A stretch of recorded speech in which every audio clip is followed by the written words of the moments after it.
देखते हैं हमारा पहला वर्ड है आर्डेंट। Ardent, ARDENT। आर्डेंट जो इसका अर्थ होता है, उसका मतलब है अत्यंत उत्साही या प्रबल। आर्डेंट वर्ड जो है वो इसका पार्ट्स ऑफ स्पीच एडजेक्टिव है, ठीक है। तो अत्यंत उत्साही या प्रबल का क्या अर्थ हुआ? शोइंग स्ट्रॉन्ग एंथुजियाज्म, पैशन और इंटेंस फीलिंग। तो उससे हम क्या बोलेंगे? आर्डेंट। एग्जाम्पल के साथ समझते हैं तो ज़्यादा ईजी हो जाएगा। She is an ardent supporter of education. She is an ardent supporter of education. वो शिक्षा की एक अत्यंत उत्साही समर्थक है, मतलब बहुत ही स्ट्रॉन्ग सपोर्ट करती है किस चीज़ को? स्ट्रांगली सपोर्ट करती है किस चीज़ को? एजुकेशन को या एजुकेशन को, ठीक है। तो इसे हम आर्डेंट बोलेंगे। Next word is astonish. Astonish, अगर आप लोग एग्जाम देते हैं, दिए हैं पेपर, तो आपको मालूम होगा ये पेपर में बहुत बार क्वेश्चन पूछा गया है, चाहे एज अ सिनोनिम चाहे एज अ एंटोनिम। तो एस्टॉनिश का अर्थ होता है, क्लोज टेस्ट में भी आता है एस्टॉनिश। पहले तो ये जो पार्ट्स ऑफ स्पीच है ये वर्ब है, और एस्टॉनिश का अर्थ होता है चकित कर देना, हैरान कर देना, चकित करना, हैरान कर देने को हम एस्टॉनिश बोलेंगे। टू सरप्राइज समवन ग्रेटली, या to surprise someone greatly, to fill with sudden wonder, मतलब अचानक से जब आप किसी को हैरान कर देते हो तो वहां पर एस्टॉनिश कर दिया, ऐसा बोलते हैं। एग्जाम्पल देखते हैं। The magicians trick astonished the audience. जादूगर के करतब ने दर्शकों को क्या कर दिया? वंडर कर दिया, सडन वंडर, चकित कर दिया, अचानक से सरप्राइज कर दिया, हैरान कर दिया, ठीक है। तो यहाँ पर हम एस्टॉनिश वर्ड का यूज करेंगे। अगला वर्ड है बैफल। Baffle, BAFFLE। बैफल एक वर्ब है, पार्ट्स ऑफ स्पीच, और बैफल का अर्थ होता है उलझन में डालना या किसी को भ्रमित करना, कंफ्यूज करना, कंफ्यूजन में डालना। सो टू कंफ्यूज और पजल समवन कंप्लीटली, तो इसे हम क्या बोलेंगे? Baffle. Example, the complex question baffled the students. The complex question baffled the students. जटिल मतलब डिफिकल्ट जो क्वेश्चन था, कॉम्प्लेक्स क्वेश्चन था, जटिल प्रश्न ने छात्रों को कंफ्यूज कर दिया, उलझन में डाल दिया। तो इस तरह से हम इस वर्ड का यूज कर सकते हैं। और भी बहुत सारे सेंटेंस बन सकते हैं, अगर आप चाहते हैं तो आप कमेंट बॉक्स में अपने अकॉर्डिंग सेंटेंस बनाकर जरूर डालिए, ठीक है। तो हमारा अगला वर्ड है कैकोफनी। Cacophony, CACOPHONY। देखो, कैको मतलब हो गया कर्कश, फोनी का मतलब होता है साउंड, आवाज़ जिसे आप बोलते हो, ठीक है, कैकोफोनी। तो कैकोफोनी जो है ये इसका पार्ट्स ऑफ स्पीच नाउन होगा, और कैकोफोनी का अर्थ होता है कर्कश शोर या बेसुरा शोर, ठीक है। A harsh unpleasant mixture of loud sounds, मतलब ऐसी आवाज़, ऐसा साउंड जिसे सुनना लोगों को पसंद ना हो, कर्कश हो, बेसुरा हो, तो उसे हम कैकोफोनी बोलेंगे। एग्जाम्पल देखते हैं। The traffic created a cacophony of horns and engines. Traffic ने हॉर्न और गाड़ियों के इंजनों का कर्कश शोर पैदा कर दिया। तो ठीक है, इस तरह से हम कैकोफोनी वर्ड का यूज़ करते हैं, कर्कश, शोर, बेसुरा, सो। So our next word is candor. Candor, CANDOUR। कैंडर का पार्ट्स ऑफ स्पीच नाउन है। कैंडर का अर्थ होता है स्पष्टवादिता या ईमानदारी। स्पष्टवादिता और ईमानदारी का मतलब the quality of being open, honest and frank in speech. जब आप स्पीच दे रहे हो तो उसमें आप बहुत ऑनेस्ट हो, ईमानदार हो, स्पष्ट हो, ठीक है। तो इस क्वालिटी को हम क्या बोलेंगे? Candour. The quality of being open, honest and frank in speech. Example देखते हैं। She spoke with complete candour about the problem. उसने समस्या के बारे में पूरी स्पष्टवादिता से बात की, मतलब पूरी स्पष्टता के साथ बात की, बिल्कुल ऑनेस्ट होकर, ओपन होकर और फ्रैंक होकर, ठीक है। तो वहां पर हम कैंडर वर्ड का यूज करेंगे। हमारा नेक्स्ट वर्ड है कॉनकॉर्डेंट। कॉनकॉर्डेंट, कॉनकॉर्डेंट का अर्थ होता है, पहले तो इसका पार्ट्स ऑफ स्पीच देखते हैं। कॉनकॉर्डेंट, ध्यान रखिएगा, ये एडजेक्टिव वर्ड होता है, इसका पार्ट्स ऑफ स्पीच, और इसका अर्थ होता है सामंजस्यपूर्ण या अनुरूप। सामंजस्यपूर्ण का अर्थ क्या हो गया? कॉर्डियल होकर, ठीक है। सामंजस्य बनाकर कहते हैं ना, सामंजस्य बनाकर, साथ साथ। इन एग्रीमेंट, कंसिस्टेंट और हार्मोनियस विथ समथिंग एल्स। जब आप किसी के साथ, किसी चीज़ के साथ सामंजस्य बनाते हो, साथ साथ कोई काम करते हो, तो वहाँ पे हम क्या बोलेंगे? कॉनकॉर्डेंट, ठीक है। इन एग्रीमेंट, कंसिस्टेंट और हार्मोनियस विथ समथिंग एल्स। आपको अगर एग्जाम में पूछा जाएगा तो हिंदी वर्ड नहीं पूछा जाता है, इंग्लिश में पूछा जाता है। इंग्लिश वर्ड पे भी ध्यान दीजिएगा जो इंग्लिश के सेंटेंस है, और हिंदी में इसलिए आपको बता रही हूँ ताकि आपको अच्छे से समझ में आए अगर आप बुक्स भी देखते हैं तो। कॉनकॉर्डेंट को हम एग्जाम्पल में इस तरह से यूज़ कर सकते हैं। His actions were concordant with his words। उसके कार्य जो हैं, उसकी जो एक्टिविटी है, उसका काम जो है, उसके शब्दों के साथ मेल खाता है, मतलब जो वो कहता है वो करता है, इस तरह का इस सेंटेंस का मीनिंग है। हमारा अगला वर्ड है condemn. Condemn CONDEMN। Condemn word जो होता है इसका पार्ट्स ऑफ स्पीच होता है वर्ब। ठीक है, वर्ब। कंडेम का अर्थ होता है निंदा करना या दोषी ठहराना। टू एक्सप्रेस स्ट्रॉन्ग डिसअप्रूवल और डिक्लेयर समवन समथिंग रॉन्ग। जब आप किसी गलत चीज़ पर किसी गलत चीज़ को कोई भी ऐसी गलत एक्टिविटी हो जिसकी आप निंदा करते हैं या किसी को दोषी ठहराते हैं तो वहाँ पे हम कंडेम वर्ड का यूज़ करते हैं।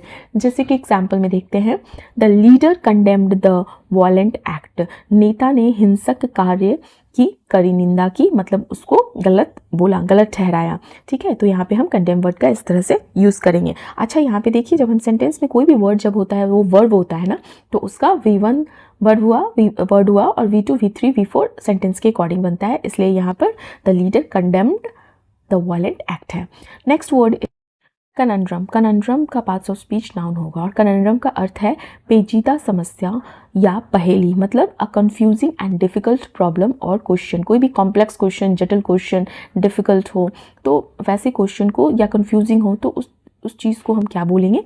क्वेश्चन हो सकता है, कुछ भी हो सकता है, तो वैसे चीज़ को जो कंफ्यूजिंग हो, डिफिकल्ट हो, कॉम्प्लेक्स हो, वैसी चीज़ों को हम क्या बोलेंगे? प्रॉब्लम को कनंड्रम। फाइन, एग्जाम्पल देखते हैं।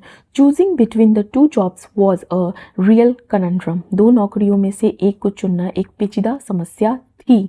वॉज है सेंटेंस में, इसलिए थी, मतलब कि ऐसी नौकरी, दो ऐसी नौकरी थी जिसमें मैं डिसीजन नहीं ले पा रहा था कि कौन सा लूँ कौन सा ना लूँ। ये कॉन्टेक्स्ट है इस सेंटेंस का। तो पेचीदा समस्या या पहेली को हम क्या बोलेंगे? Conundrum. Fine, so our next word is customise. Customise. Customise एक वर्ब होता है, पार्ट्स ऑफ स्पीच, और जिसका अर्थ होता है अनुकूल बनाना या मनचाहा बनाना। जैसे कि अगर आपने कभी सुना होगा नॉर्मल डेज में भी, नॉर्मल में, कि आप चीज़ों को अपने अकॉर्डिंग कस्टमाइज़ कर लीजिए। मतलब कि अगर कोई बेसिक चीज़ है उसमें कुछ ऐड ऑन या सब्सट्रैक्ट करके, कुछ चीज़ हटाकर या जोड़कर जब आप उसको अपने अकॉर्डिंग मनचाहा बनाते हैं तो उसे हम कहते हैं कस्टमाइज़ करना। ठीक है, तो अनुकूल बनाना या मनचाहा बनाने को हम कस्टमाइज़ बोलेंगे। टू मॉडिफाई और design something according to specific needs और प्रेफरेंसेस। ठीक है, अपने प्रेफरेंस के अकॉर्डिंग चीज़ों को बनाना, तो उसे हम कस्टमाइज़ बोलेंगे। You can customize the app settings daily. You can customize the app settings daily, मतलब आप ऐप की सेटिंग्स को आसानी से अपनी ज़रूरत के अनुसार कस्टमाइज़ कर सकते हैं, अपने अकॉर्डिंग मनचाहा बना सकते हैं। Next word is dainty. Dainty DAINTY। Dainty. Dainty word का पार्ट्स ऑफ स्पीच होगा क्या? एडजेक्टिव। ठीक है, और डेंटी का अर्थ होता है नाजुक या सुघर, मतलब कोमल, डेलिकेट। तो small, delicate and attractive in appearance. ठीक है, तो small, delicate and attractive in appearance को हम क्या बोलेंगे? डेंटी। नाजुक है, सुघर है। तो इस तरह से हम एग्जाम्पल में यूज़ कर सकते हैं। शी वोर अ डेंटी नेकलेस। शी वोर अ डेंटी नेकलेस, मतलब उसने एक नाजुक हार पहना। नाजुक हार का मतलब ये नहीं होता है, मतलब यहाँ पे क्या कह रहा है कि वो डेलिकेट है, बहुत ज़्यादा अच्छा दिख रहा है, बहुत अच्छा दिख रहा है, बहुत डेलिकेट है, अट्रैक्टिव है दिखने में, इन अपीयरेंस, ध्यान रखिएगा। तो वहाँ पे हम क्या बोलेंगे? डेंटी। फाइन, हमारा अगला वर्ड है, देखिए वर्ड जो होता है ना, सेंटेंस मतलब वही होता है, लेकिन सेंटेंस के अकॉर्डिंग कभी कभी अलग मीनिंग दे देता है। Next word is destitute. Destitute DESTITUTE। Destitute का पार्ट्स ऑफ स्पीच होगा एडजेक्टिव, और डेस्टिट्यूट का अर्थ होता है दरिद्र या बिल्कुल गरीब। दरिद्र या बिल्कुल गरीब, extremely poor and lacking basic necessities. Lacking basic necessities का क्या अर्थ हुआ? डेली की, रोज़मर्रा की जो ज़रूरत की बेसिक चीज़ें हैं उसमें भी कमी, उसको भी पूरा ना कर पाना। तो वहाँ पर हम क्या बोलेंगे? दरिद्र या बिल्कुल गरीब। डेस्टिट्यूट का ये अर्थ हुआ। The destitute family needed urgent help. दरिद्र परिवार को तुरंत मदद की ज़रूरत थी। मतलब ये सेंटेंस इस तरह से कहना चाह रहा कि वो बहुत गरीब, बहुत एक्सट्रीमली पुअर हैं, गरीब हैं थे, तो उनको हेल्प की, तुरंत हेल्प की ज़रूरत थी। तो इस तरह से हम डेस्टिट्यूट वर्ड को समझते हैं। अगला वर्ड है डिस्गाइज। डिस्गाइज। डिस्गाइज जो वर्ड है ये, इसका parts of speech as a verb भी यूज़ होता है और एज अ नाउन भी यूज़ होता है। डिस्गाइज। डिस्गाइज का अर्थ होता है भेष बदलना, मतलब जो भेष समझते हो ना, भेष बदलना या किसी चीज़ से छिपाओ। ठीक है, टू हाइड और ऑल्टर द ट्रू अपीयरेंस और आइडेंटिटी, जो आप हैं उस चीज़ को छिपाकर अपनी आइडेंटिटी को ऑल्टर कर देना, बदल लेना, चेंज ला देना। He entered the city in disguise. He entered the city in disguise, मतलब वो भेष बदलकर शहर में दाखिल हुआ। इस तरह से हम डिस्गाइज वर्ड को यूज़ कर सकते हैं। He entered the city in disguise. Our next word is eagerly. Eagerly, EAGERLY. eagerly adverb है। देखिए बहुत सारे जनरली जिस भी वर्ड में ly लास्ट में लगा हो, जनरली बोल रही हूँ, ऑलवेज नहीं बोल रही हूँ, तो जिस वर्ड में लास्ट में ly लगा रहता है वो most of the time adverb होता है, ठीक है। तो eagerly का अर्थ हुआ उत्सुकता से, बेसब्री से, ठीक है, with a great interest, interest के साथ, एक्साइटमेंट के साथ और उत्साह होकर, उत्साहित होकर। तो विथ ग्रेट इंटरेस्ट, एक्साइटमेंट और एंथुजियाज्म को हम क्या बोलते हैं, उत्सुकता से, बेसब्री से। ईगरली कहते हैं ना, वो बहुत ज़्यादा ईगरली वेट कर रहा है, वो ईगरली वेट कर रहा है मतलब क्या कि वो बहुत उत्सुकता से किसी चीज़ का वेट कर रहा है। एग्जाम्पल देखते हैं, the student ईगरली awaited the result. छात्र जो हैं वो परिणामों का उत्सुकता से इंतज़ार कर रहे थे, रिजल्ट का इंतज़ार कर रहे थे। Next word is efface. Efface, EFFACE। Efface का पार्ट्स ऑफ स्पीच होगा वर्ब, और इफेस का अर्थ होता है मिटा देना या हटाना, मिटा देना या हटा देना, ठीक है। टू इरेज, टू रिमूव और मेक समथिंग डिसअपियर कम्प्लीटली। तो किसी चीज़ को मिटा देना, किसी चीज़ को रिमूव कर देना, किसी चीज़ को कम्प्लीटली पूरी तरह से हटा देना, डिसअपियर कर देना, तो उसे हम कहेंगे efface. Fine. Time can not efface the memories of childhood. जो वक्त होता है वो समय बचपन की यादों को मिटा नहीं सकता, मतलब जो समय है, जो वक्त है, वो आपके चाइल्डहुड मेमोरीज़ को इरेज नहीं कर सकता, कंप्लीटली डिसअपियर नहीं कर सकता, ख़त्म नहीं कर सकता। तो ये सेंटेंस का अर्थ हुआ। तो इफेस का अर्थ क्या हुआ, मिटा देना या हटाना। Next word is entail. Entail, ENTAIL। Intel word जो है इसका अर्थ, पार्ट्स ऑफ स्पीच जो होता है वर्ब होता है, और इसका अर्थ होता है शामिल करना या परिणाम स्वरूप होना। टू इन्वॉल्व और make something unnecessary part of result, ठीक है, किसी चीज़ को शामिल कर लेना या टू मेक समथिंग नेसेसरी, किसी चीज़ के लिए बहुत इंपॉर्टेंट बना लेना। टू इन्वॉल्व और make something a necessary part और रिजल्ट, ठीक है। The job entails long working hours. The job entails long working hours. इस नौकरी में लंबे कार्य घंटे शामिल हैं, मतलब इस जॉब में, जो जॉब है इसमें बहुत ज़्यादा घंटा काम करना पड़ सकता है या पड़ता है, ठीक है। इसका अर्थ क्या हो, एंटेल का शामिल करना किसी चीज़ को या परिणाम स्वरूप होना है। After one's own heart. After one's own heart का अर्थ होता है बिल्कुल अपनी पसंद का या जो आपका टेस्ट है उसके अकॉर्डिंग, मन के मुताबिक होना। तो बिल्कुल अपनी पसंद का, मन के मुताबिक होने को हम बोलते हैं after one's own heart. Exam में जब पूछा जाता है तो वो इंग्लिश में दिया जाता है, तो इसका इंग्लिश मीनिंग होगा exactly to one's liking, sharing the same taste और इंटरेस्ट। इस इडियम को हम सेंटेंस में कैसे यूज़ करते हैं, this quiet hill town is after my own heart. यह शांत पहाड़ी शहर जो है वो बिल्कुल मेरे पसंद का है, मेरे इंटरेस्ट का है, ठीक है। हमारा अगला इडियम है a penny for your thoughts. A penny for your thoughts, जिसका अर्थ होता है क्या सोच रहे हो या अपने विचार बताओ, अपने थॉट्स बताओ। तो a way of asking someone what they are thinking. Example, you look quiet a penny for your thoughts. You look quiet a penny for your thoughts, तुम बहुत चुप हो, क्या सोच रहे हो। अगला, all in a day's work. All in a day's work का अर्थ होता है रोज़मर्रा के काम का हिस्सा या जो काम आप रोज़ करते हो या कोई बड़ी बात नहीं, ये भी अर्थ हो सकता है। इसको इंग्लिश में हम कैसे बोलेंगे, समथिंग नॉर्मल और routine as part of one's job और डेली ड्यूटीज। समथिंग नॉर्मल और routine as part of one's job और डेली ड्यूटीज। एग्जाम्पल देखते हैं, working late is all in a day's work for a nurse. देर तक काम करना नर्स के लिए रोज़मर्रा की बात है, कोई बड़ी बात नहीं। Next one is a red letter day. ये भी बहुत बार क्वेश्चन, ये भी इडियम बहुत बार एज अ क्वेश्चन एग्जाम में पूछा गया है। अ रेड लेटर डे का अर्थ होता है बहुत खास दिन या कोई भी दिन जो बहुत यादगार हो। अ वेरी इंपॉर्टेंट, हैप्पी और memorable day. Example, winning the scholarship was a red letter day in her life. Scholarship जीतना उसकी जीवन का एक यादगार दिन था। At loggerheads. At loggerheads भी बहुत बार क्वेश्चन एज अ क्वेश्चन पूछा गया है एग्जाम में। एट लॉगर्स हेड एक इडियम है जिसका अर्थ होता है आपस में झगड़े या तीव्र मतभेद में, मतलब इन स्ट्रॉन्ग डिसएग्रीमेंट और कॉन्फ्लिक्ट विद समवन। एग्जाम्पल देखते हैं, the two brothers are at loggerheads over property. दोनों भाइयों के बीच संपत्ति को लेकर झगड़ा है। Next one is all agog. All agog का अर्थ होता है बहुत ज़्यादा उत्सुक या हैरान होकर किसी चीज़ को देखना। एग्जाम्पल हम समझेंगे, पहले हम इसका इंग्लिश मीनिंग देखते हैं। एक्सट्रीमली ईगर क्यूरियस और एक्साइटेड हम इन इंग्लिश बोलते हैं किस चीज़ को, जो बहुत ज़्यादा उत्सुक होता है। The children were all agog at the magic show. जादू का शो देखकर बच्चे जो थे वो बहुत उत्सुक थे और हैरान थे। Fine. Next one is an axe to grind. An axe to grind again बहुत बार पूछा गया है ये इडियम। कोई निजी स्वार्थ या छुपा हुआ मकसद होना को हम इन इडियम क्या बोलते हैं, axe to grind. To have a hidden personal interest और सेल्फिश मोटिव। एग्जाम्पल देखते हैं। He opposed the plan because he had an axe to grind. उसने योजना जो था, प्लान जो था, उसका विरोध किया क्योंकि उसका कोई अपना स्वार्थ था। अगला इडियम है अ drop in the bucket. A drop in the bucket का अर्थ होता है बहुत ही छोटा किसी चीज़ का हिस्सा। कहते हैं ना कि पूरी समंदर का एक बूंद, इस तरह से आपने सुना होगा। बहुत ही छोटा हिस्सा, नाम मात्र योगदान जिसे आप कहते हो। A very small amount that has little और नो इफेक्ट। ठीक है। Example, the donation was a drop in the bucket compare to the total cost. कुल खर्च के मुकाबले जो दान था वो बहुत ही नाम मात्र का था। फाइन। ठीक है।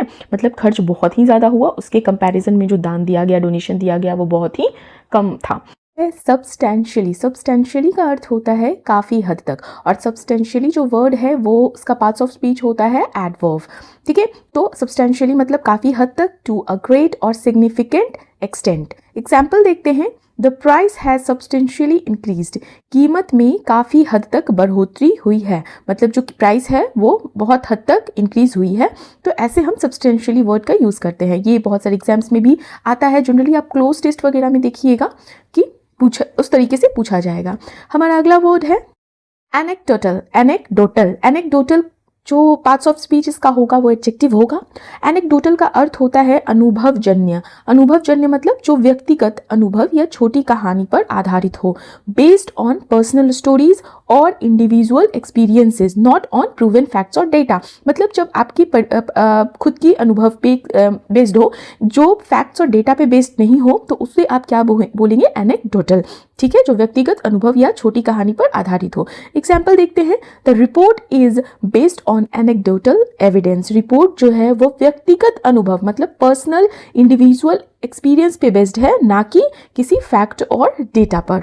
तो इस तरह से हम एनेक्डोटल का मतलब समझ रहे हैं, अनुभवजन्य।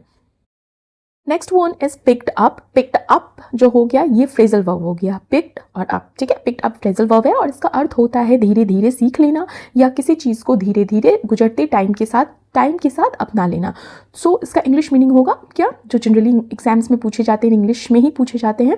टू लर्न और acquire something informally over time. ठीक है। एग्जाम्पल देखते हैं। She picked up English very quickly. उसने अंग्रेजी जो है बहुत जल्दी सीख ली, मतलब सीख ली मतलब क्या हुआ, पिक्ड अप कर ली। ठीक है।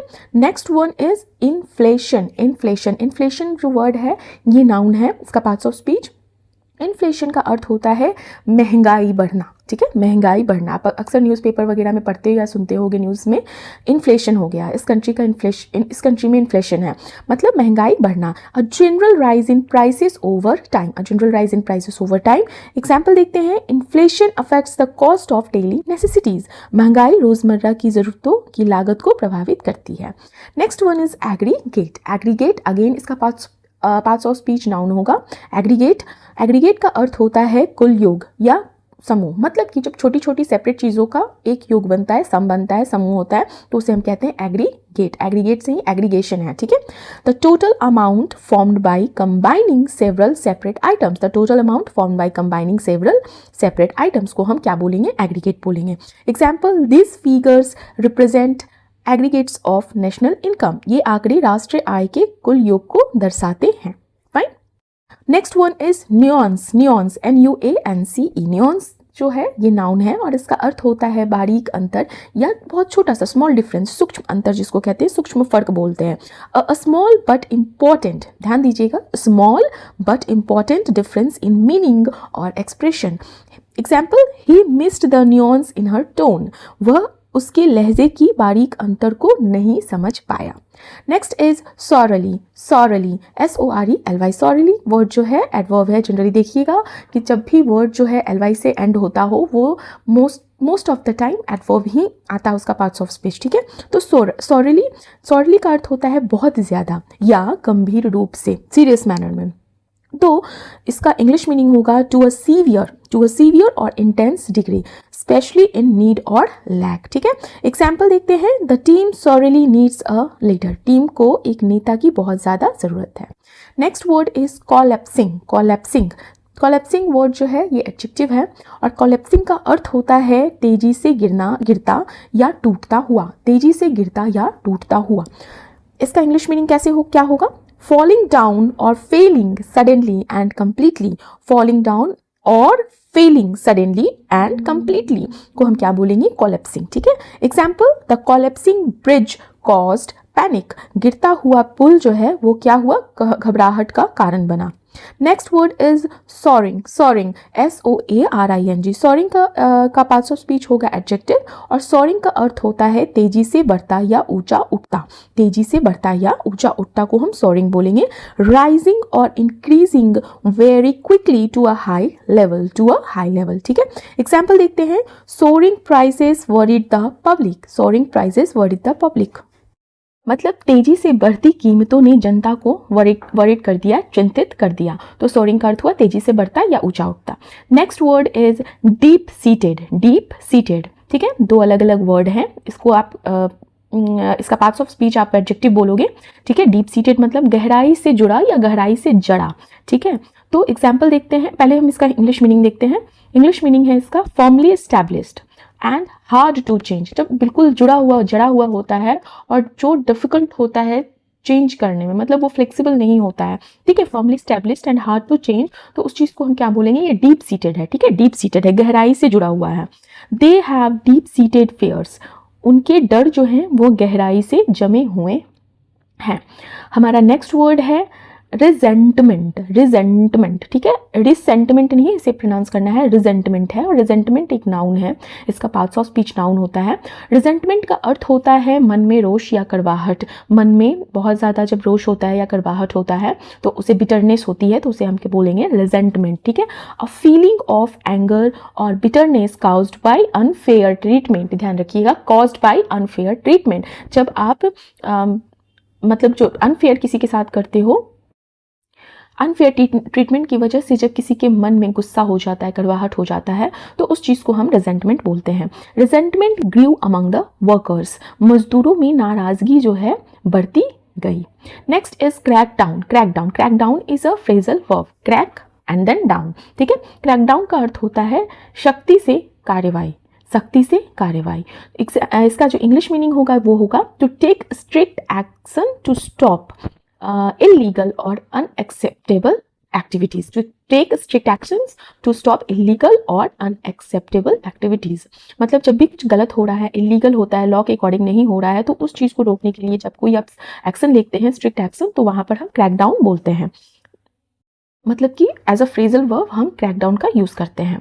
ठीक है, क्रैकडाउन सख्ती से कार्रवाई। The government crackdown on illegal activities, सरकार ने अवैध गतिविधियों मतलब इलीगल एक्टिविटी पर सख्ती से कार्रवाई की। Fine. And next word is entrench. ENTRENCH। Entrench एक वर्ब है और इसका अर्थ होता है गहराई से जमाना। मतलब to firmly establish something so that it is difficult to change. किसी चीज़ को इतना फर्मली एस्टैब्लिश करना ताकि उसमें चेंज करना बहुत ही ज़्यादा डिफिकल्ट हो, मुश्किल हो। Example, corruption became entrenched in the system. इसका मतलब हुआ प्रणाली, मतलब सिस्टम में भ्रष्टाचार जो है वो गहराई से जमी हुई है, गहराई से जम गया है, उसको चेंज करना या हटाना बहुत ही ज़्यादा मुश्किल है। तो इस तरह से हम एंट्रेंच वर्ड का यूज़ करते हैं। है स्टिपुलेशन का अर्थ क्या होता है? पहले तो इसका पार्ट्स ऑफ स्पीच देखते हैं। स्टिपुलेशन का पार्ट्स ऑफ स्पीच होता है नाउन और इसका अर्थ होता है तय की गई शर्त या स्पष्ट नियम। जैसे किसी भी चीज़ में जो कंडीशन होता है, a condition that is clearly stated in a rule, law, agreement और पॉलिसी, तो उसे आप स्टिपुलेशन बोलेंगे। मतलब अगर नॉर्मल वर्ड में बोलचाल में इंग्लिश में बोले तो कंडीशंस बोलते हैं, कहते हैं ना कि कंडीशंस अप्लाई, उस तरह से। एग्जाम्पल देखते हैं। The policy has a stipulation regarding eligibility criteria. नीति में पात्रता से जुड़ी एक शर्त है। एलिजिबिलिटी क्राइटेरिया का हिंदी हो गया पात्रता और पॉलिसी का हिंदी होता है नीति। तो इस तरह से हम स्टिपुलेशन का मतलब समझते हैं, तय की गई शर्त या स्पष्ट नियम। हमारा अगला वर्ड है डिटेरियोरेट। डिटेरियोरेट, डिटेरियोरेट जो होता है वो वर्ब होता है पार्ट्स ऑफ स्पीच इसका, और इसका अर्थ होता है बिगड़ना या खराब होना। बिगड़ना या खराब होना मतलब कि बद से बदतर जो कहते हैं, to become worse in condition, in quality और इन इफेक्टिवनेस ओवर टाइम। तो इसको हम डिटेरियोरेट बोलेंगे। Example, the economic situation continued to deteriorate due to rising inflation. बढ़ती महंगाई के कारण आर्थिक स्थिति जो है लगातार बिगड़ती गई। मतलब जो एक मतलब कि जो राइजिंग इन्फ्लेशन हुआ उसकी वजह से जो कंडीशन है इकोनॉमिक कंडीशन वो बिगड़ती गई। Next one is surge. Surge SURGE surge. Surge का पार्ट्स ऑफ स्पीच नाउन भी हो सकता है और सर्ज का पार्ट्स ऑफ स्पीच वर्ब भी हो सकता है। सर्ज का हिंदी अर्थ समझे तो तेज बढ़ोतरी या अचानक उछाल, सडन राइज जो होता है। तो a sudden and sharp increase in level, in number और इन एक्टिविटी। तो उस सडन राइज और शार्प इंक्रीज को आप क्या बोलोगे? सर्ज बोलोगे, ठीक है। एग्जाम्पल देखते हैं। There was a surge in fuel prices last month. पिछले महीने ईंधन की कीमतों में तेज बढ़ोतरी हुई, ठीक है। हमारा अगला वर्ड है इनकम्बेंट। Incumbent INCUMBENT। इनकम्बेंट जो होता है इसका पार्ट्स ऑफ स्पीच होता है नाउन या एडजेक्टिव, दोनों हो सकता है। इनकम्बेंट का अर्थ होता है वर्तमान पदधारी या मौजूदा अधिकारी जो अभी पोजीशन होल्ड किए हुए है, ऑफिस होल्डर जो है। तो a person who currently holds a particular official position और ऑफिस, तो उसे हम इनकम्बेंट बोलेंगे। एग्जाम्पल देखते हैं। The incumbent government announced a new welfare scheme. मौजूदा सरकार ने एक नई कल्याणकारी योजना की घोषणा की है, जो न्यू वेलफेयर स्कीम की अनाउंसमेंट की है। हमारा अगला वर्ड है प्रिकॉशनरी। प्रिकॉशनरी, प्रिकॉशनरी जो है ये एडजेक्टिव है as a parts of speech, और प्रिकॉशनरी का अर्थ होता है सावधानी से जुड़ा कदम या एहतियाती। आप नॉर्मल समझे तो प्रिवेंटिव मेजर्स जिसे हम बोलते हैं। Taken in advance to prevent, taken in advance to prevent possible harm, risk और ट्रबल। जब हम किसी पॉसिबल हार्म, रिस्क और ट्रबल से बचने के लिए जो एडवांस में हम प्रिवेंटिव मेजर्स लेते हैं उसे आप क्या बोलते हो? प्रिकॉशनरी, ठीक है। The central bank took precautionary measures to control inflation. महंगाई को नियंत्रित करने के लिए केंद्रीय बैंक ने एहतियाती कदम उठाए। तो इस तरह से हम प्रिकॉशनरी वर्ड को यूज करते हैं, ठीक है। ये आपको बहुत सारे क्वेश्चंस, मतलब कि एग्जाम्स के क्वेश्चंस में एज अ वोकैबुलरी देखने को ये सारे वर्ड्स मिलेंगे जो मैं डिस्कस करती हूँ आगे वाले वीडियो में या पहले के वीडियो में।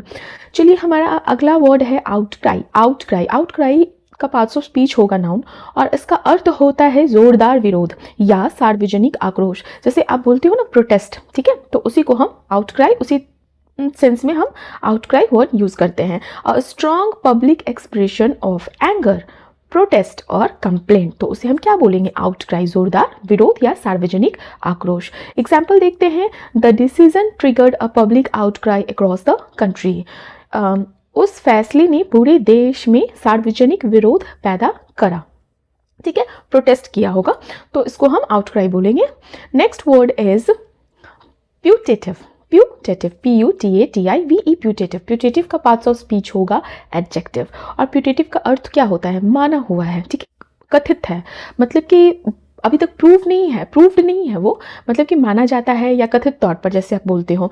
जनरली बिलीव्ड और अज्यूम्ड टू बी ट्रू, हो सकता है सही हो। दो नॉट येट प्रूवन, ध्यान रखिएगा, दो नॉट येट प्रूवन, तो उससे हम क्या बोलेंगे? Putative, and it is used as a adjective. The police question the putative leader of the group.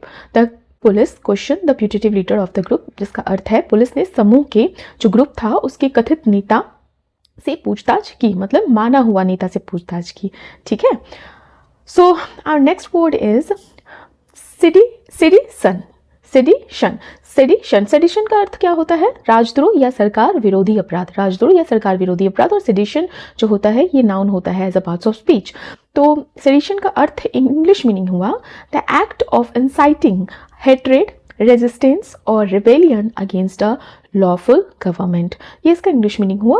और सेडिशन का मतलब हुआ जब आप सरकार के विरोध में कोई अपराध करते हैं। The sedition law was debated in the parliament, राजद्रोह कानून पर संसद में बहस हुई। सारे एग्जाम्पल्स जो हैं या तो आपके इंग्लिश न्यूज़पेपर से लिए गए हैं या तो आपके जो एग्जाम ओरिएंटेड बुक्स होते हैं उनसे लिए गए हैं। Next word is suo motu. Suo motu, suo motu जो होता है ये एडवर्ब होता है और इसका अर्थ होता है स्वतः संज्ञान। स्वतः संज्ञान मतलब अपने आप। An action taken by a court or authority on its own initiative without a formal request or complaint, मतलब कि बिना किसी फॉर्मल रिक्वेस्ट के, औपचारिक रिक्वेस्ट के या कंप्लेंट के जब आप ओन इनिशिएटिव के साथ, अथॉरिटी के साथ कोई एक्शन लेते हो तो उसे हम बोलते हैं suo motu. The supreme court took suo cognizance of the matter, supreme court ने मामले पर स्वतः संज्ञान लिया। Next one is swiftly. Swiftly जो होता है ये एडवर्ब होता है और इसका अर्थ है तेजी से या जल्दी। अगर आप इंटरेस्टेड हो तो आप ज़रूर बताना कि स्विफ्टली का एक सिनोनिम जो एडवर्बी हो, ठीक है, तो कमेंट बॉक्स में कमेंट कीजिएगा। स्विफ्टली तेजी से या जल्दी, in a quick and prompt manner. In a quick and prompt manner को हम स्विफ्टली बोलते हैं। एग्जाम्पल देखते हैं। The police acted swiftly to control the situation या सिचुएशन, पुलिस ने स्थिति को नियंत्रित करने के लिए तेजी से कार्यवाही की। हमारा अगला वर्ड है प्लॉजिबली। प्लॉजिबली, PLAUSIBLY। प्लॉजिबली एक एडवर्ब होता है और इसका अर्थ होता है संभावित रूप से या विश्वसनीय ढंग से। इन अ जिसका possible way, possible manner, in a manner that appears reasonable और लाइकली टू बी ट्रू, ठीक है। The policy change could plausibly affect rural employment, नीति में किया गया यह बदलाव ग्रामीण रोजगार को संभावित रूप से प्रभावित करता है। संभावित रूप से या विश्वसनीय ढंग से प्रभावित करता है, अफेक्ट करता है। तो इस तरह से हम प्लॉजिबली वर्ड का यूज करते हैं। इस वर्ड में अगर आपको प्रॉब्लम हो समझने में तो प्लीज़ कमेंट बॉक्स में कमेंट कीजिए। हमारा अगला वर्ड है कंपेल। कंपेल एक वर्ब होता है और कंपेल का अर्थ होता है मजबूर करना किसी को, फोर्सफुली किसी चीज़ के लिए, फोर्स के साथ फोर्सफुली किसी चीज़ के लिए मनाना, ठीक है। और विवश करना या मजबूर करना इसका हिंदी वर्ड है, हिंदी मीनिंग है। Compel to force someone to do something due to authority, law और सर्कमस्टांसेस, ठीक है। तो जब आप अथॉरिटी के साथ, लॉ के साथ या सर्कमस्टांसेस की वजह से किसी को फोर्स करते हो कुछ करने के लिए तो उसे हम कहते हैं कंपेल करना सामने वाले को। एग्जाम्पल देखते हैं। The government was compelled to revise the policy after public protests, जन विरोध के बाद सरकार को नीति में संशोधन करने के लिए मजबूर होना पड़ा। अच्छा, आप संशोधन का इंग्लिश वर्ड एक बताइएगा, ठीक है, कमेंट बॉक्स में कमेंट कीजिएगा। हमारा अगला वर्ड है मल्टीलेटरल। मल्टीलेटरल वर्ड जो है ये एडजेक्टिव है और मल्टीलेटरल का अर्थ होता है बहुपक्षीय या कई देशों से जुड़ा हुआ, कई पार्टीज से जुड़ा हुआ या कई कंट्रीज से जुड़ा हुआ, मोर देन 2 कंट्रीज जिसे आप बोलते हो। तो इन्वॉल्विंग मोर देन 2 कंट्रीज और पार्टीज, तो इसे हम क्या बोलेंगे, मल्टीलेटरल। एग्जाम्पल देखते हैं। India advocates a multilateral framework to resolve international trade disputes peacefully, Bharat अंतर्राष्ट्रीय व्यापार विवादों को शांतिपूर्ण ढंग से सुलझाने के लिए बहुपक्षीय ढांचे का समर्थन करता है, मतलब कि बहुपक्षीय मल्टीलेटरल फ्रेमवर्क का सपोर्ट करता है। तो मल्टीलेटरल हुआ बहुपक्षीय या कई देशों से जुड़ा हुआ। स्नार्ल, SNARL, स्नार्ल जो होता है उसका past speech as a verb भी होता है और नाउन भी होता है। मेरे कहने का मतलब है कि ये वर्ब की तरह भी यूज़ होता है और नाउन की तरह भी यूज़ होता है।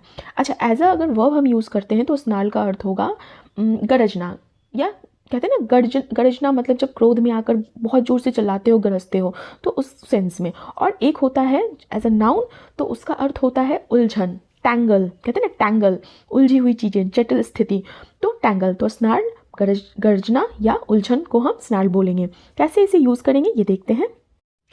Heavy traffic created a snarl on the highway during peak hours, ठीक है। यहाँ पर जो है एज अ नाउन यूज़ हो रहा है स्नार्ल, मतलब भीड़ भाड़ के समय भारी ट्रैफिक ने रोज़मर्रा पर राजमार्ग पर जाम की स्थिति पैदा कर दी, ठीक है। तो उससे क्या हुआ, डिफिकल्ट सिचुएशन क्रिएट हो गया। सो हमारा अगला वर्ड है सेम्बलेंस। सेम्बलेंस, सेम्बलेंस नाउन होता है अगर पार्ट्स ऑफ स्पीच देखें तो इसका, और सेम्बलेंस का अर्थ होता है आभास या झलक। आभास या झलक मतलब कि किसी चीज़ का हल्का सा स्वरूप केवल दिखना, या मतलब होता है ना हल्का सा एक पार्ट दिखना, या आप ऐसे भी झलक किसी को कहते हैं स्लाइट रिसेम्बलेंस। तो आउटवर्ड अपीयरेंस और स्लाइट रिसेम्बलेंस को हम क्या बोलेंगे? सेम्बलेंस। ठीक है। अच्छा, इसका एज अ सिनोनिम अगर हम यूज़ करना चाहें तो क्या बोल सकते हैं? सिमिलैरिटी बोल सकते हैं। ठीक है, मिलती जुलती, समानता। एग्जाम्पल देखते हैं कैसे हम इसे यूज़ करेंगे।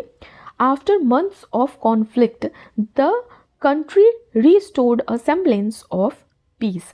महीनों के संघर्ष के बाद देश में शांति का कुछ आभास बहाल हुआ, मतलब झलक देखने को मिली किस चीज़ की? शांति की। ठीक है, वहाँ थोड़ा सा माहौल जो है वहाँ का थोड़ा शांत हुआ। तो इस तरह से हम सेम्बलेंस वर्ड का यूज़ करते हैं। हमारा अगला वर्ड है नॉर्मेलिटी। Normality, NORMALITY।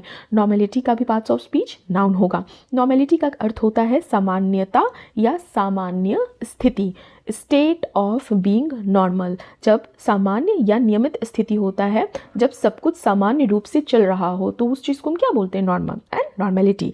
फाइन। अच्छा, अगर हम इसका नॉर्मेलिटी का सिनोनिम देखें तो क्या बोल सकते हैं? Regular, regularity. ठीक है, मतलब किसी चीज़ का रेगुलर होना, नियमित तौर पर जो चीज़ होता है। एग्जाम्पल देखते हैं।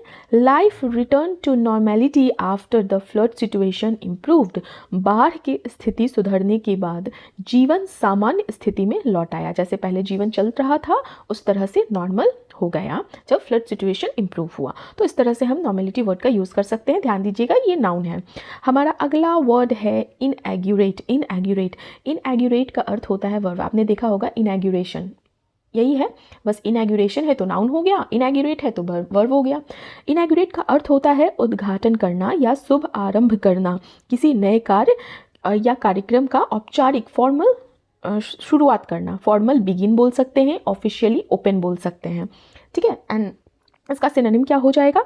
सिनोनिम आप बोल सकते हो नॉर्मल, जैसे बोलते हैं ना लॉन्च किया है उसने, ठीक है, ओपनिंग किया है उसने। तो इनॉग्रेट का सिनोनिम ये हो सकता है, जनरल इंग्लिश में हम बोलते हैं।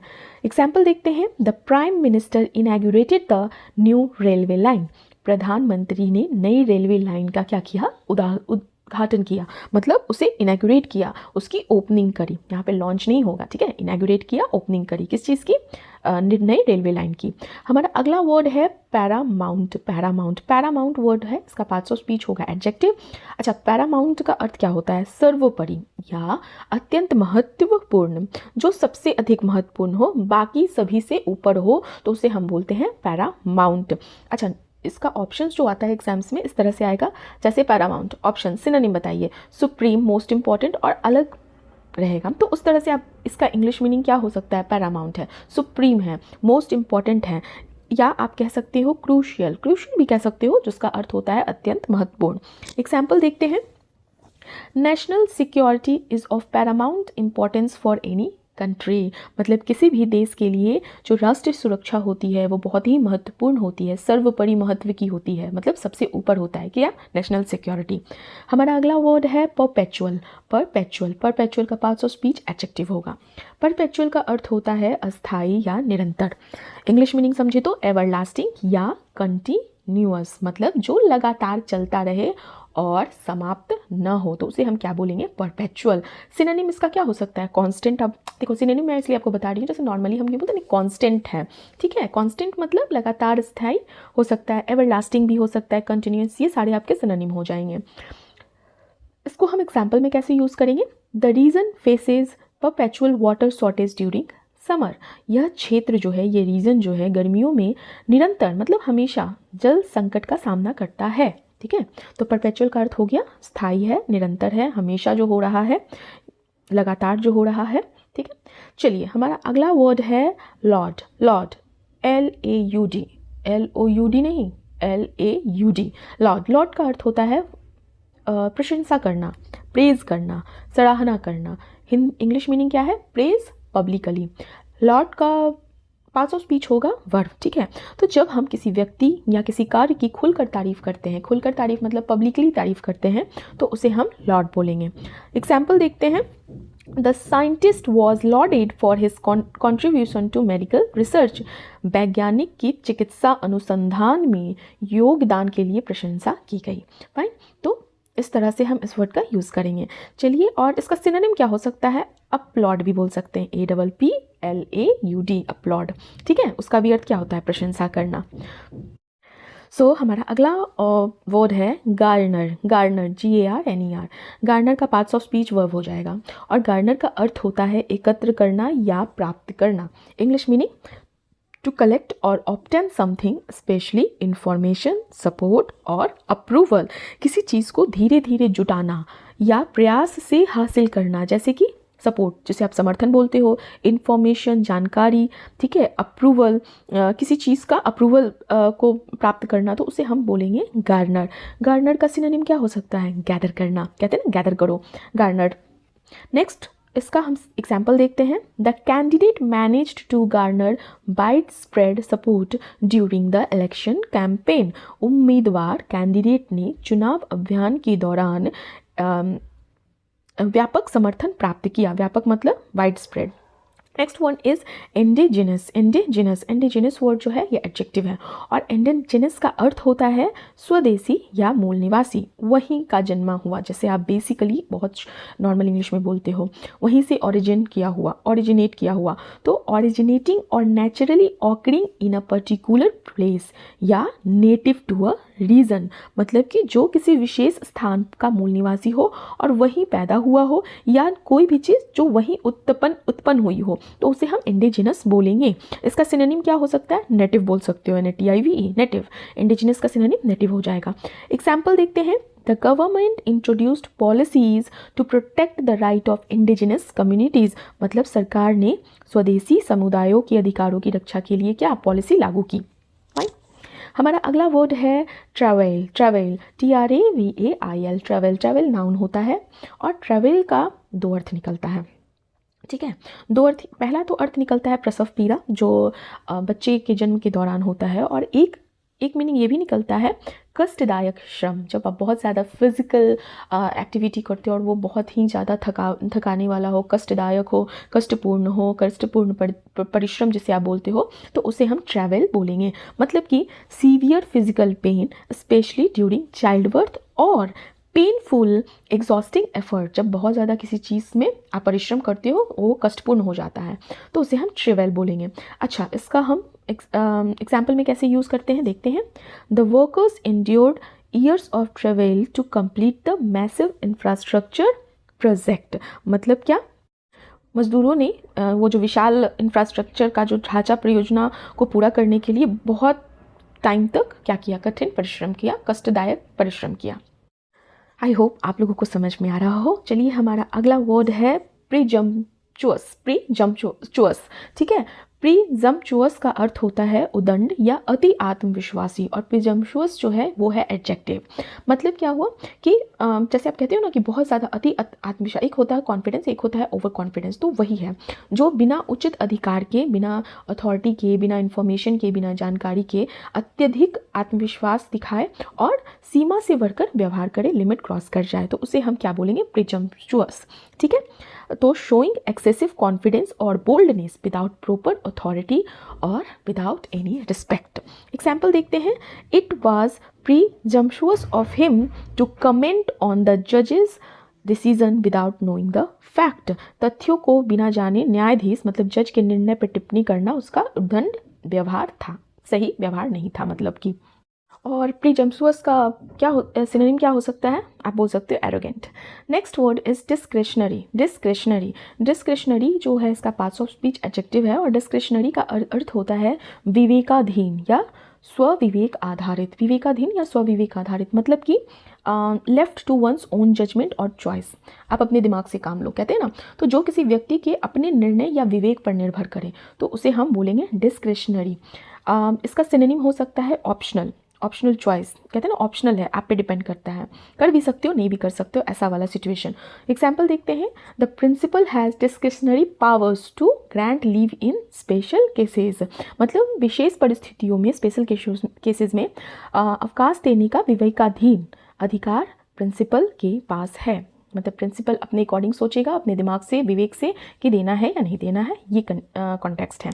नेक्स्ट वर्ड है हमारा एमिएबिलिटी। एमिएबिलिटी, AMIABILITY। एमिएबिलिटी का पार्ट्स ऑफ स्पीच नाउन होता है एमिएबल, उसी से निकला है एमिएबिलिटी।